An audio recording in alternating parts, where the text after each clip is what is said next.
So after that very long 3-week break, it seems we're finally back to like a regular dose One Piece with chapter 1112, Hard Aspect. The very first panel, we see that basically 𝙲𝚘𝚎 Italy incapacitated all of the Mark III pacifistas. I guess it's pretty obvious that he's strong, right? Because he's one of the 5 elder planets, and his devil fruit is basically like a flaming horse that has the ability to like freeze stuff. I guess it's pretty obvious that he's strong, but I still think it's like very noteworthy that he got rid of all the pacifistas in such a very short amount of time. Also, one of the things 𝙤𝚘𝚎 actually mentioned is the fact that basically Vegapunk gave the ability to Bonnie to destroy entire nations, because effectively Bonnie can now control all of the pacifistas in the world, which means that if there's something that she does not like, she can just order all of the pacifistas in that area to attack that specific group of people or attack that specific island, for example, and just to wipe them off the face of the map. She currently is probably one of the strongest individuals in the entire One Piece world just because of her ability to control all of the Mark III pacifistas. And then we see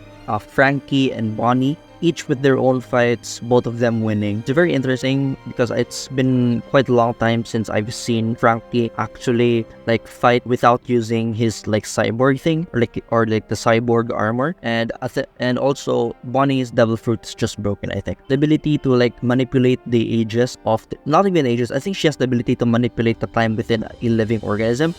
I think it's just very strong, especially when you think of the fact that her devil fruit is not just that. She also has the ability to basically dream up a future for herself. So for example, Bonnie, if let's say she wants to become someone like Aokiji, she'll probably have the ability to freeze objects, freeze people, effectively utilizing Aokiji's devil fruit with her own devil fruit, which is like really strong. It's such a huge potential, but obviously I don't think Bonnie will do that because obviously she really likes Luffy, the sun god. So hopefully she doesn't become Gear 5 completely, probably around maybe Gear 3rd, Gear 4th. She's already able to do Gear 3rd, so maybe Gear 4th. And then one of the more interesting aspects of this channel, we see St. Marcus Mars finally find the lab where Vegapunk filmed the message that is about to be broadcasted to the world. And he basically uses, I don't know what ability, it's probably just a normal ability, where he uses like a sort of Kamehameha, where he just blasts like a vaporizing laser through the entire lab. I mean, I think kind of all expected that the 5 elders would be strong, but you know, seeing it in action after all these years is just very hype. The fact that the 5 elders were introduced like hundreds of chapters way back before. I think we were still in like East Blue. No, I think we were still pre-time skip when the 5 elders were introduced, and the fact that they're able to do these kinds of things now is just like mind-blowing to me. The fact that we are able to see them in their full glory, full Zoan forms, just doing what they want, accomplishing goals and stuff, just doing something is actually so amazing. Now, one of the more interesting parts of this chapter, for some reason, York thinks that there is someone up there. Okay, so a few things to keep in mind. The Vegapunks are modeled after like the 7 deadly sins. So maybe there's an extra satellite up there or an extra clone of Vegapunk up there that's like dealing with the broadcast. She says she doesn't want to rack up any more sins very specifically. So maybe Mars is like able to do something that creates another Vegapunk if he completely destroys Punk records. That's very interesting. The fact that there's an extra Vegapunk up there, like pretty interesting stuff. Also, there were a lot of theories going around about Kid being one of the Vegapunks, I think because of the number 7 on his like weapon. I don't really actually have a lot of feelings about that. I think it's pretty, I guess it's interesting, but I don't think there's a lot of substantial evidence proves that Kid could be the next satellite. And then we realize that basically 𝙲𝚘𝚎 wants to sacrifice herself to ensure that Vegapunk escape. So this is a very noble sacrifice, but if I'm gonna be honest, I don't really care much about her. I just thought her devil fruit was interesting. As if I remember correctly, she has the ability to like turn into a vampire. I don't know, I forgot actually. Or like a succubus, if I remember correctly. She has the ability to turn into a succubus, so that's interesting. But other than that, for the cause, I guess I don't really care much about her, to be honest. So yeah, and now we're seeing basically all the Straw Hats are up here with the Sunny, and they're already trying to figure out a way to escape. Pretty sure we can escape, but I'm not sure if we're gonna have a bit of loss. There's a lot of theories going around that Dory and Broggy is going to die. I don't know if that's gonna be true because Oda is very reluctant to kill characters. Just in this arc, we find out that Sol, the person who sacrificed herself for Robin, is still alive, which is amazing for Robin. But as a reader, you know, character being revived is such a Oda style. Characters being long dead and just coming back to life suddenly is just such an Oda thing. Quite frankly, I don't like it. I don't like the fact that characters who are supposed to be dead come back to life. But you know, I still love One Piece as a whole, so I guess it's okay. Now, one of the more interesting parts of this chapter, we see Saint Jupiter try to like suck in Dory, Broggy, and Luffy just fudging, throwing a building at his mouth. That was so fudging awesome, bro. Also, take note, I still think he looks gross with Olo State, bro. Like, I don't know why Odo gave him human teeth. He just looked gross. Of all the signs of the five elders, I think his is the worst of all the signs. He just looks gross for me. I think there's a general consensus nga, the worm looks bad. Now, after showing this building, we see na Luffy runs out of Gear 5. So, this is a very recurring theme with Luffy's power-ups. For example, way back in Water 7 or in Annie's lobby, when we first saw Luffy use, for example, Gear 3rd, he would turn into a small little chibi Luffy. When he first used, for example, Gear 4th, he would run out of haki and people would have to carry him, but eventually he would be able to use it without repercussions and for a much longer period of time, right? Especially in Wano, we could see Gear 4th was used much more frequently and with much less drawbacks. So I'm guessing Gear 5 is also going to be this way in the future.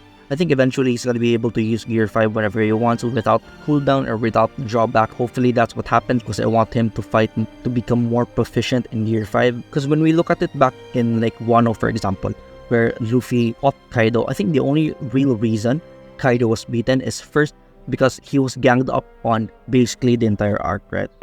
Basically every person was trying to get a piece of Kaido and Big Mom, obviously. But let's focus more on Kaido. Everybody was trying to beat Kaido. Everybody's throwing their everything at him, especially the 9 scabbards. Luffy kept on fudging losing, bros. And I think already the only reason Luffy even beat Kaido is because of Gear 5. Without Gear 5, he wouldn't have beaten Kaido, which is a fair statement. I think that's a pretty obvious statement. But the fact that he was only able to beat Kaido because of Gear 5, and Gear 5 has a cooldown, means nga Luffy's status as an Emperor of the Sea is still pretty iffy, you know. I think the time when Luffy actually becomes a fully fledged Emperor of the Sea, where he can fight, like, I don't know, fight Shanks 1 versus 1, for example, is when he is able to use Gear 5 indefinitely or whenever he wants. The ability to, like, use Gear 5 for long periods of time with little drawbacks is probably the next power of and the final power of Luffy, right? Anyway, that was a tangent. Let's go back to the chapter. So Luffy effectively runs out of Gear 5, and the giants give him like a meat from Elbaf. It's like fermented shark meat or whatever. Luffy thinks it smells really bad, which means nga Blackbeard's gonna think it smells good because they're opposites. Just something to take note of, I guess.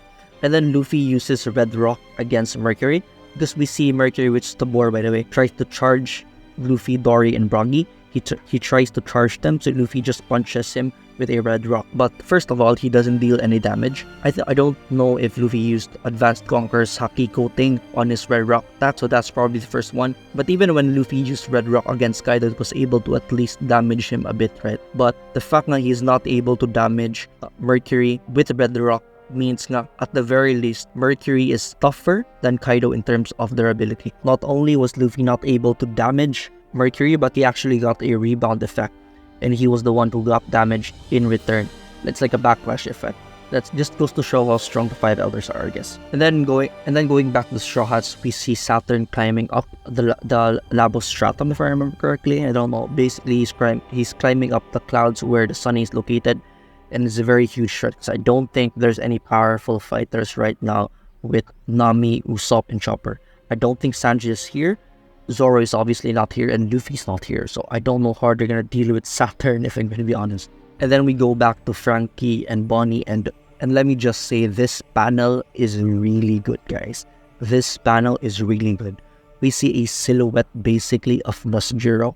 Now obviously I think this is gonna be like Zoro's enemy, so just seeing him, this very badass worm, this sort of like harbinger of doom, like a sort of skeleton with a freezing aura around him, is able to use his attacks to freeze his enemies, and he just looks so badass in this panel. I love this panel so much. The fact that Oda intentionally chose to draw Nosjiro in this way, in a sort of intimidating manner, makes the fight between him and Zoro in the future, because obviously they're gonna fight because he has a sword.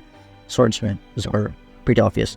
The fact that Oda drawed him in this sort of intimidating manner is gonna make the fight between him and Zoro that much more interesting in the future. So I guess that ends the chapter, guys. Hope you like the discussion. Like and subscribe if you want to see more, and I'll see you guys later.